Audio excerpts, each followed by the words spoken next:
اعوذ باللہ من الشیطان الرجیم بسم اللہ الرحمن الرحیم ربی یسر ولا تعسر وتمم بالخیر. السلام علیکم ورحمۃ اللہ وبرکاتہ. امید ہے تمام خاران خیریت سے ہوں گی. ماشاء اللہ خاران بہت اچھی جو خاران بھیج رہی ہیں درس وہ بہت اچھا سن رہی ہیں اور سمجھ رہی ہیں اور بھیج رہی ہیں اور اچھی محنت کر رہے ہیں. اور جو خاران نہیں بھیج رہی وہ پھر جو ہے بعد میں گلہ نہ کریں کہ ان کے نمبرز کیوں کم آئے ہیں. تو آج خاران دیکھیں ہم لوگ جو ہے پیچھے سے ہم نے محاصرے کے خاتمے ہمارا جو آخری ٹاپک تھا تو میری کوشش یہی ہوتی ہے کہ آپ لوگ کو جو ہے اس کا مفہوم جو ہے بتاؤں اور سوال زیادہ مشکل نہ کروں تاکہ آپ لوگ کے لیے تھوڑی آسانی ہو جائے. اور میں ایسے پیپر میں بھی کوئی مشکل سوال نہیں کروں گی. ایسے چھوٹے چھوٹے سوال ہوں گے اور اگر میں نے آپ سے مفہوم مانگا بھی تو مشکل زیادہ نہیں ہوگا. تھوڑا سا ہی آپ کو مفہوم اس کا جو ہے سنانا ہوگا یا لکھنا ہوگا. لکھنا نہیں ہوگا صرف سنانا ہی ہوگا. تو آج جو ہمارا خران ٹاپک ہے وہ ہے رسول خدا کے پاس عیسائیوں کے ایک وفد یعنی ایک گروہ کی آمد.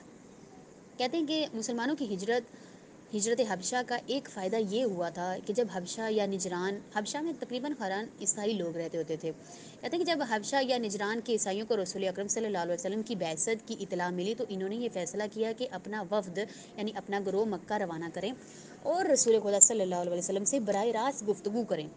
چنانچہ یہ پہلا وفد تھا جو مکے کے باہر سے آیا تھا اور رسول خدا کی خدمت میں حاضر ہوا.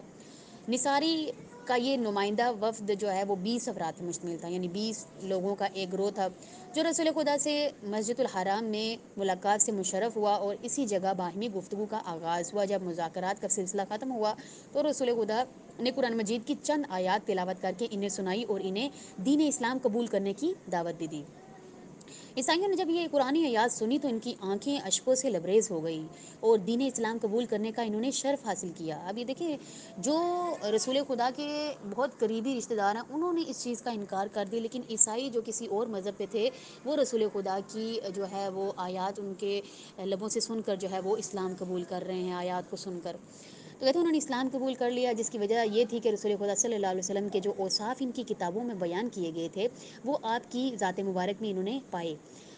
یہ نمائندہ وفد جب رسول خدا کی ملاقات سے مشرف ہو کر واپس جانے لگا تو ابو جہل اور قریش کے گروہ نے اس کا راستہ روک لیا اور کہا کہ تم کیسے نادان ہو.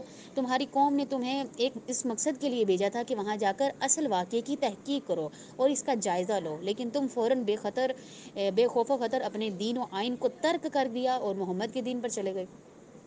نصاری کے نمائندے نے کہا ہم تمہارے ساتھ بحث و مباحثہ کرنے کی غرض سے تو نہیں آئے.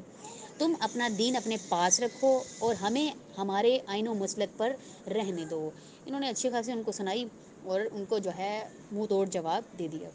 حضرت ابو طالب اور حضرت خدیجہ سلام اللہ علیہ کی رحلت یعنی اسی وقت میں رسول خدا جب دین کا پیغام لوگوں تک پہنچا رہے تھے ان پر یہ جو شہادتیں تھیں وہ بہت زیادہ جو ہے وہ ان کی حضرت ابو طالب علیہ السلام کی رحلت اور حضرت ختیجہ کی رحلت جو ہے وہ ان کے لیے بہت شاق گزری بہت تکلیف دہ تھی. یہ کہنے کہ جناب رسول خدا اور اصحاب رسول کو شعب ابو طالب سے نجات ملی تو اس بات کی امید تھی کہ مصائب و آلام کے بعد ان کے حالات سازگار ہو جائیں گے اور خوشی کے دن آئیں گے. مگر ابھی 2 سال بھی نہ گزرے تھے کہ 2 ایسے تلخ و جا نکاح صدمات سے دو چار ہونا پڑا جس کے باعث رسول خدا اور اصحاب رسول پر گویا غم و اندوہ کا پہاڑ ٹوٹ پڑا. رنج و اندوہ کا سبب حضرت ابو طالب کی رحلت اور اس کے 3 دن بعد یا 1 ماہ بعد آپ کے جانثار شریکہ حیات حضرت خدیجہ سلام اللہ علیہ کی بھی اس جہان فانی سے رحلت ہو گئی. حضرت ابو طالب اور حضرت خدیجہ سلام اللہ علیہ کو حجون نامی قریش کے قبرستان میں سپرد خاک کر دیا گیا. یعنی یہی سعودی عرب میں ان کی قبر مبارک ابھی بھی ہے. حضرت ابو طالب اور حضرت خدیجہ کی رحلت نے رسول خدا کو بہت مغموم و محزون کیا. چنانچہ آپ نے اس غم و عالم کا اظہار ان الفاظ میں فرمایا کہ ان چند دنوں میں اس امت پر 2 ایسی مصیبتیں نازل ہوئی کہ میں نہیں جانتا کہ میں ان میں سے کس نے مجھے زیادہ جو ہے وہ متاثر کیا ہے. رسول خدا صلی اللہ علیہ وسلم اپنے واجب الاحترام چچا اور وفا شعار شریک حیات کی رحلت کا اس قدر صدمہ ہوا کہ آپ بہت ہی کم گھر سے باہر تشریف لائے جایا کرتے تھے. چونکہ یہ دونوں عظیم حادثات بعثت کے 10ویں سال میں واقع ہوئے تھے اس لیے ان کی اہمیت کو مد نظر رکھتے ہوئے اس سال کو عام الحزن یعنی غم و اندوہ کا سال کہا جاتا ہے.